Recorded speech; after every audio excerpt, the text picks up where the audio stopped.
নমস্কার, আমি গল্প পাঠে মৌ। গল্প পাঠ যদি আপনাদের ভালো লেগে থাকে তাহলে অবশ্যই চ্যানেলটিকে লাইক, শেয়ার ও সাবস্ক্রাইব করে পাশে থাকবেন এবং আপনাদের মূল্যবান মতামত কমেন্টে জানাবেন। আজকে আপনারা শুনছেন শ্রদ্ধেয় বিভূতিভূষণ বন্দ্যোপাধ্যায়ের উপন্যাস ইছামতি। রাত প্রায় 10টা। দেওয়ান রাজারাম একা গিয়ে চুনের গুদামের দরজা খুললেন। রামকানাই কবিরাজ ক্লান্ত শরীরে ঘুমিয়ে পড়েছেন। নীলকুঠির চুনের গুদাম শয়নঘর হিসাবে খুব আরামদায়ক স্থান নয়। চুনের গুদাম এর সঙ্গে চুনের সম্পর্ক তত থাকে না যত থাকে বিদ্রোহী প্রজা ও কৃষকের। বড় সাহেবের ও নীলকুঠির স্বার্থ নিয়ে যার সঙ্গে বিরোধ বা মতভেদ সে চুনের গুদামের যাত্রী। এই আলো বাতাসহীন দুটো মাত্র ঘুলঘুলিওয়ালা ঘরে তাকে আবদ্ধ থাকতে হবে ততক্ষণ যতক্ষণ বড় সাহেব বা ছোট সাহেবের অথবা দেওয়ানজির মর্জি। চুনের গুদামের বাইরে একটা বড় মাদার গাছ ছিল। একবার রাসমণিপুরের জনৈক দুর্দান্ত প্রজা ঘুলঘুলি দিয়ে বার হয়ে মাদার গাছের নিচু ডাল ধরে ঝুলে পালিয়ে গিয়েছিল বলে তৎকালীন বড় সাহেব জন সাহেবের আদেশে গাছটা কেটে ফেলা হয়। চুনের গুদামে ইতিপূর্বে একজন প্রজা নাকি অজ্ঞান হয়ে গিয়েছিল ভূত দেখে। রাজারামের মনে ভূতের ভয়টা একটু বেশি। একলা কখনো তিনি এত রাত্রে চুনের গুদামে আসতেন না। আসবার আগে তার গাটা ছমছম করছিল। এখন রামকানাইকে দেখে তিনি মনে একটু সাহস পেলেন। হোক না ঘুমন্ত, তবু একটা জলজ্যান্ত মানুষ তো বটে। দেওয়ানজি ডাক দিলেন, ও কবরেজ মশাই, ও কবরেজ। রামকানাই চমকে ধড়মড় করে উঠে বললেন, কে? ও দেওয়ান মশাই, আসুন আসুন। বলেই এমন ব্যস্ত হয়ে পড়লেন তাকে বসবার ঠাঁই দিতে যেন রাজারাম তার বাড়িতে আজ রাতের বেলা অতিথিরূপে পদার্পণ করেছেন। রাজারাম বললেন, থাক থাক, বসবার জন্যে আসিনি, আমার সঙ্গে চলুন। কোথায় দেওয়ানজি? চলুন না। তা চলুন, তবে এমন ঘরে আর আমায় পড়াবেন না দেওয়ান মশাই। বড্ড মশা, কামড়ে আমারে খেয়ে ফেলে দিয়েছে একেবারে। আপনার গেরোর ফের, নইলে আজ আপনি নীলকুঠির কবিরাজ, আপনাকে এখানে আসতে হবে কেন? যাক, যা হবার হয়েছে, এখন চলুন আমার সঙ্গে। যেখানে নিয়ে যান, একটু যেন ঘুমোতে পারি। মত বদলেছে? না দেওয়ান মশাই, হাত জোর করে বলছি, আমারে ও অনুরোধ করবেন না। আমি কবিরাজ লোক, কারো অসুখ দেখলে নিজে গাছগাছরা তুলে এনে বড়ি করে দেব, নিজে তাতে পাঁচন সেদ্ধ করব। সে কাজে ত্রুটি পাবেন না, কিন্তু ওসব মামলা মোকদ্দমার কাছে আমারে জড়াবেন না, দোহাই আপনার। রামকানাই সরল লোক।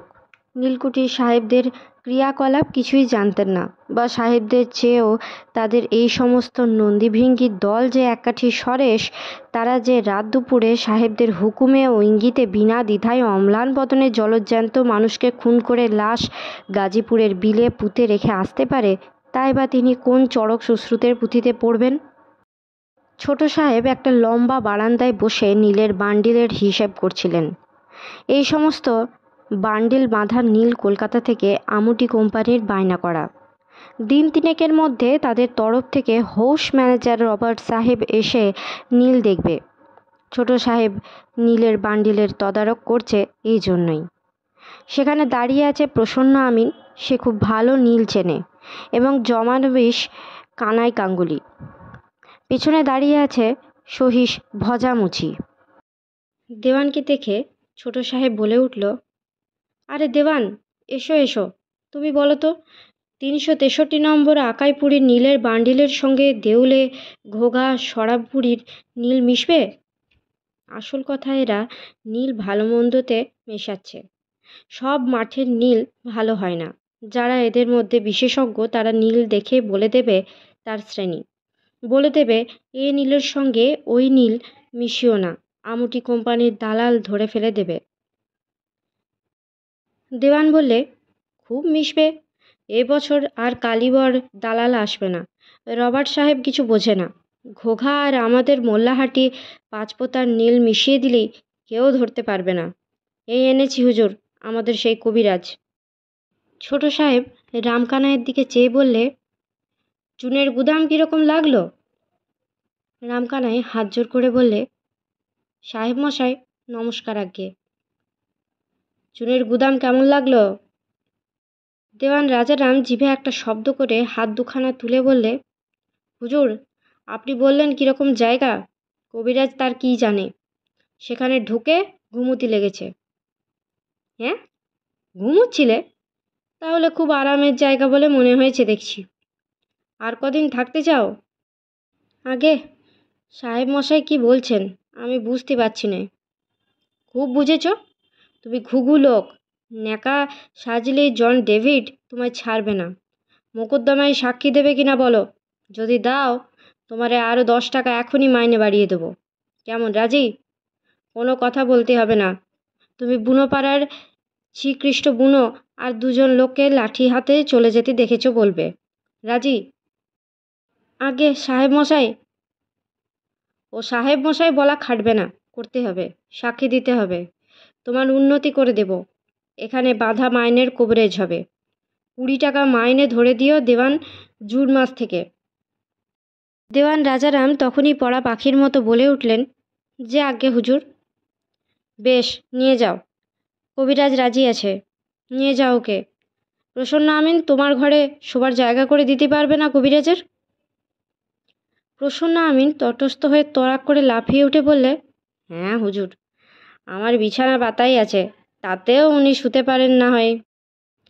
রামকানাইয়ের মুখ শুকিয়ে গিয়েছে, জল তেষ্টায় তার জিভ জড়িয়ে এসেছে। কিন্তু নীলকুঠিতে সাহেবের ও মুচির ছোঁয়া জল তিনি খাবেন না, কারণ এইমাত্র দেখলেন বেহারা শ্রীরাম মুচি ছোট সাহেবের জন্যে কাচের বাটি করে মদ নয়, রামকানাই ভুল করেছেন, নিয়ে এলো। সত্যি কি জাতের ছোঁয়াছুঁয়ি এখানে! না, এসব ব্রাহ্মণেরও দেখছি এখানে জাত নেই। এখানে কবিরাজি করতে হলে জল খাবেন না এখানকার, শুধু ডাব খেয়ে কাটাতে হবে। প্রসন্ন আমিন বললে, তাহলে চলুন কবিরাজ মশাই, রাত হয়েছে। দেওয়ান রাজারাম পাকা লোক, তিনি এই সময় বললেন, তাহলে কবিরাজির সাক্ষী দেওয়া ঠিক হলো তো? প্রসন্ন আমিন রামকানাইয়ের দিকে চাইলে। রামকানাই বললে, সাহেব মশাই, তা আমি কেমন করে দেব? সে আগেই বললাম তো দেওয়ান মশাইকে। ছোট সাহেব চোখ গরম করে বললে, সাক্ষী দেবে না? না সাহেব মশাই, মিথ্যে কথা বলতে আমি পারবো না, দোহাই আপনার। হাত জোর করছি আপনার কাছে। আমার বাবা ছিলেন ব্রাহ্মণ পণ্ডিত। ও তুমি এমনি শায়েস্তা হবে না, তোমার মাথার ঠিক এমনি হবে না। ভজা নফরকে ডাক দাও, 10 ঘা শামচাঁদ কষে দিক। নফর মুচি লম্বা জোয়ান মিশকালো লোক, সে অনেক লোককে নিজের হাতে খুন করেছে। কুঠির বাইরে আশপাশ গ্রামে নফরকে সবাই ভয় করে। নফর বোধহয় ঘুমোচ্ছিল। ভজার পেছনে পেছনে সে চোখ মুছতে মুছতে এলো। ছোট সাহেব রামকানাইয়ের দিকে চেয়ে বললেন, কেমন লাগবে শ্যামচাঁদ? আগে সাহেব মশাই, তাহলে আমি মরে যাব। আমরা মারতে বলবেন না। আষাঢ় মাসে বাত লেচ্চা হয়ে আমার শরীর বড় দুর্বল। মরে গেলে তাতে আমার কিছুই হবে না। নিয়ে যাও নফর। নফর বললে, যে আজ্ঞে হুজুর। নফর এসে রামকানাইয়ের হাত ধরে হিড় হিড় করে টেনে নিয়ে চলল। যাবার সময় দেওয়ানজির দিকে তাকিয়ে বললে, তাহলে আস্তাবলে নিয়ে যাই? এই সময় দেওয়ানের দিকে সে সামান্যক্ষণের জন্য স্থির দৃষ্টিতে চেয়ে রইল। দেওয়ান বললেন, নিয়ে যাও। রামকানাই বলিদানের পাঠার মতো নফরের সঙ্গে চললেন। লোকটা স্বভাবত দুর্বোধ। এখনই যে নফর মুচির জোরালো হাতের শ্যামচাঁদের ঘায়ে তার পিঠের চামড়া ফালা ফালা হয়ে যাবে, সে সম্ভাবনা কানে শুনলেও বুদ্ধি দিয়ে এখনও হৃদয়ঙ্গম করে উঠতে পারেননি। আস্তাবলে দাঁড় করিয়ে নফর ক্ষীণ চন্দ্রালোকে রামকানাইয়ের দিকে ভালো করে চেয়ে বলল, কঘা খাবা? আমারে মেরো না বাবা, আমার বাত শ্লেষার অসুখ আছে, আমি তাহলে মরে যাব। মরে যাও, মাওরের জালে ভাসিয়ে দেবানি। তার জন্য ভাবতে হবে না, অমন কত এ হাতে ভাসিয়ে দিয়েছি। পেছনে ফিরে দাঁড়াও। দু ঘা মাত্র শ্যামচাঁদ খেয়ে রামকানাই মাটিতে পড়ে গিয়ে ছটফট করতে লাগলেন। নফর কোথা থেকে একটা চটের থলে এনে রামকানাইয়ের গায়ে ফেলে দিলে। তার ধুলোয় রামকানাইয়ের মুখের ভিতর ভর্তি হয়ে দাঁত কিচকিচ করতে লাগলো। পিঠে তখন ওদিকে নফর সজোরে শ্যামচাঁদ চালাচ্ছে ও মুখে শব্দ করছে, রাম 2 3 4। 10 ঘা শেষ করে নফর বললে, যাও, বেরাম্বন মানুষ, সাহেব বললি কী হবে? তুমি মরে যেতে 10 ঘা শ্যামচাঁদ খেলে। রাত্রিরে এখান থেকে নড়বা না, সামনে এসে ছোট সাহেব দেখলি ছুটি। রামকানাই বাকি রাতটুকু মরার মতো পড়ে রইলেন আস্তাবলের মেঝেতে। ভবানী বাড়ুজ্জে সকালে বাড়ির সামনে বকুলতলায় দাঁড়িয়ে আছেন। আজ হাটবার, চাল কিনবেন। নীলু বলে দিয়েছে একদম চাল নেই। এমন সময় তিলু 1 বছরের খোকাকে এনে তার কাছে দিতে গেল। ভবানী বললেন, এখন দিও না, আমি একটু মামার কাছে যাব, যাও নিয়ে যাও। খোকা কিন্তু ইতিমধ্যে মার কোল থেকে নেমে পড়ে ভবানীর কোলে যাওয়ার জন্যে 2 হাত বাড়াচ্ছে। তিলু নিয়ে যাবার চেষ্টা করতে সে কাঁদতে লাগলো ও ছোট্ট ডান হাতখানা বাড়িয়ে বাবাকে ডাকতে লাগলো, দিয়ে যাও দিয়ে যাও, দাঁড়াও, ওই তো দিনু বুড়ি আসছে, দেখে নাও তো চালটা। ভবানী ছেলেকে কোলে করলেন। খোকা আনন্দে তার কান ধরে বলতে লাগলো, ই গুল, আঙুল দিয়ে পথের দিকে দেখিয়ে দিলে। ভবানী বললেন, না, এখন তোমার বেড়াবার সময় নয়, ও বেলা যাব। খোকা ওসব কথা বোঝে না। সে আবার আঙুল দিয়ে পথের দিকে দেখিয়ে বললে, ইহ, না, এখন না। তিলু বললে, যাচ্ছে তো মামা শ্বশুরের ওখানে, নিয়ে যান না সঙ্গে। খোকা ততক্ষণে বাবার পৈতের গোছ ছোট্ট মুঠোতে ধরে পথের দিকে টানছে আর চেঁচিয়ে বলছে, নবুল, উহ। পরেই কান্নার সুর। তিলু বললে, যাও যাও, আহা, আপনার সঙ্গে বেড়াতে ভালোবাসে। কেন, ওর 3 মা, আমি না হলে চলে না? না গো, রান্নাঘরে যখন থাকে তখন থাকে কেবল আঙুল তুলে বাইরের দিকে দেখায়, মানে আপনার কাছে নিয়ে যেতে বলে। এমন সময় দিনু বুড়ি চালের ধামা কাঁধে করে নিয়ে ওদের কাছাকাছি এসে পড়তেই ওরা বললে, দেখি কি চাল। দিনু বুড়ির বয়স 80-র ওপর, চেহারা ভারতচন্দ্র বর্ণিত জড়তিবেশিনী অন্নদার মতো, এমনকি হাতের ছোট্ট লরিটি পর্যন্ত। ওদের কাছে এসে একগাল হেসে ধামা নামিয়ে বললে, ডবল নাগরা দিদিমণি, আর কে, জামাই? তিলু বললে, হ্যাঁ গো। দর কি? 6 পয়সা। না, 1 আনা করে হাটে দর গিয়েছে। না দিদিমণি, তোমাদের খেয়ে মানুষ, তোমাদের ফাঁকি দেবানি। 6 পয়সা না দাও, 5 পয়সা দিও। 1 মুঠো নিয়ে চিবিয়ে দেখো কেমন মিষ্টি, আকরকোড়ার মতো। চলো বাড়ির মধ্যে, পয়সা কিন্তু বাকি থাকবে। ওই দেখো, তাতে কি হয়েছে, ওবেলা দিও। ওবেলা না, মঙ্গলবারের এদিকে হবে না? তাই দিও। এই ফাঁকে খোকা খপ করে 1 মুঠো চাল ধামা থেকে উঠিয়ে নিয়েই মুখে পুরে দিলে। কিছু কিছু পড়ে গেল মাটিতে। ভবানী ওর হাত থেকে চাল কেড়ে নিয়ে কোলে নিয়ে বললেন, হাঁ করো খোকা। খোকা অমনি আকাশ পাতাল বড় হাঁ করলে। এটা তিলু খোকাকে শিখিয়েছে। কারণ যখন তখন যা তা সে 2 আঙ্গুলে খুঁটে তুলে সর্বদা মুখে পুরছে। ওর মা বলে, হাঁ করো খোকন, লক্ষ্মী ছেলে, কেমন হাঁ করে। অমনি খোকা আকাশ পাতাল হাঁ করে অনেকক্ষণ থাকবে। সেই ফাঁকে ওর মা মুখে আঙুল পুড়ে মুখের জিনিস বার করে ফেলবে। আজকাল সে হাঁ করে বলে, আ। ওর মা বলে, থাক থাক, অত হাঁ করতেই হবে না। ভবানী বাড়ুজ্যে খোকনের মুখ থেকে আঙুল দিয়ে সব চাল বের করে ফেলে দিলেন। এমন সময় পথের ওদিক থেকে দেখা গেল ফণী চক্রবর্তী আসছেন, পেছনে ভবানীর মামা চন্দ্র চাটুর্যে।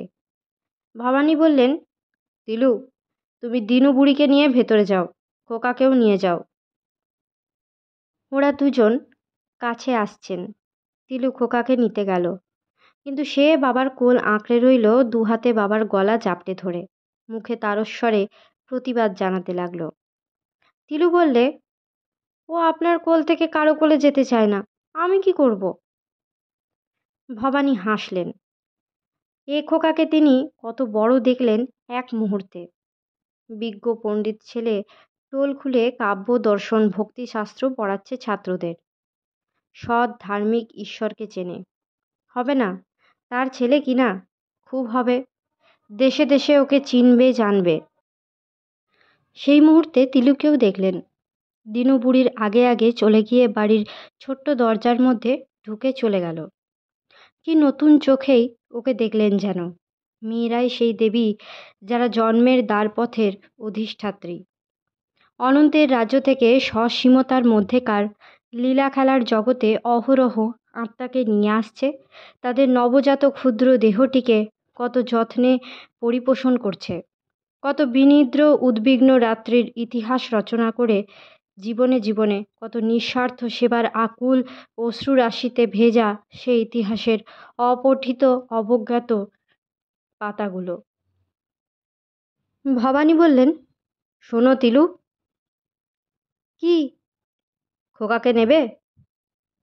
ও যাবে না বললাম যে। একটু দাঁড়াও দেখি।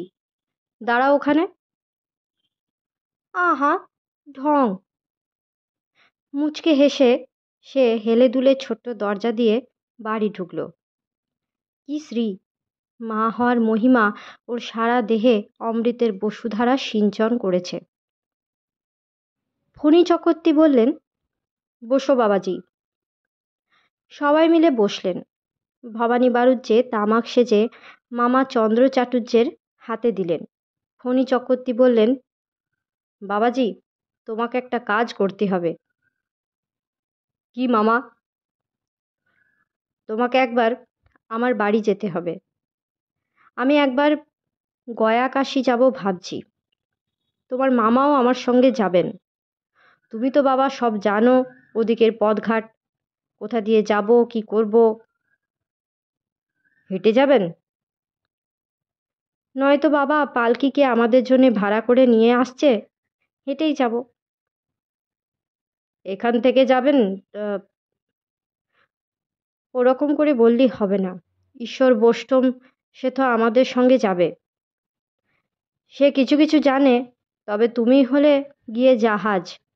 তোমার কথা শুনলি তুমি ওবেলা আমাদের বাড়ি গিয়ে চাল ছোলা ভাজা খাবে। অনেকে আসবে শুনতি। ভবানী বাড়ুজ্যে বাড়ির মধ্যে এসে তিলুকে বললেন, ওগো, ভূতের মুখে রাম নাম। কি গা? ফণী চক্রবর্তী আর মামা চন্দ্র চাটুর্যে নাকি যাচ্ছেন গয়া কাশী। এবার তোমার দাদা না বলে বসেন তিনিও যাবেন। তিলুর পেছনে পেছনে বিলু আর নীলুও এসে দাঁড়িয়েছিল। নীলু বললে, কেন, দাদা বুঝি মানুষ না? বেশ, মানুষ তো বটেই, তবে আমি আর সকালবেলা গুরুনিন্দেটা করব? আমার মুখ দিয়ে আর কোনো কথা নাই বেরুলো। বিলু বললে, আহারে, কি যে কথার ভঙ্গি! কবিগুরু ঠাকুর হরু হরু ঠাকুর এলেন। দিদি কি বলো? তিলু চুপ করে রইল। স্বামীর সঙ্গে তার কোনো বিষয়ে দুমত নেই, থাকলেও কখনো প্রকাশ করে না। গ্রামের লোকেও তিলুর স্বামী ভক্তি নিয়ে বলাবলি করে। এমনটি নাকি এদেশে দেখা যায়নি। দু একজন দুষ্ট লোকে বলে, আহা, হবে না। বলে, কুলীনের কন্যে, আমি নাগর খুঁজে ফিরি, দেশ দেশান্তরে তাই ঘুরে ঘুরে মরি। কুলীন কন্যের ভাতা জুটল বুড়ো বয়সে, তাই আবার ছেলে হয়েছে, ভক্তি কি অমনি আসে? যা হতো না তাই পেয়েছে। ওদের বড় ভাগ্যি বুড়ো ধুমরি বয়সে বর জুটেছে। শ্রোতাগণ ঘাটিয়ে আরও শোনবার জন্যে বলে, তবুও বর তো? হ্যাঁ, বর বই কি, তার আবার ভুল। তবে? কি তবে? বড্ড বেশি বয়স। যাও যাও, কুলীনের ছেলের আবার বয়স। সবাই কিন্তু এখানে একমত হয় যে ভবানী বাড়ুজ্যে সত্যই সুপাত্র এবং সৎ ব্যক্তি। কেউ এ গাঁয়ে ভবানী বাড়ুজ্যে সম্পর্কে নিন্দে কথা উচ্চারণ করেনি। যে পাড়াগাঁয়ের চণ্ডী মণ্ডপের মজলিসি ঘোঁটে ব্রহ্মা বিষ্ণু পর্যন্ত বাদ যান না, সেখানে সবার কাছে অনিন্দিত থাকা সাধারণ মানুষ পর্যায়ের লোকের কর্ম নয়। আজকের মতো গল্প পাঠ এই পর্যন্ত। পরবর্তী অংশ নিয়ে আসবো পরবর্তী ভিডিওতে। সকলে ভালো থাকবেন, সুস্থ থাকবেন এবং পাশে থাকবেন। নমস্কার।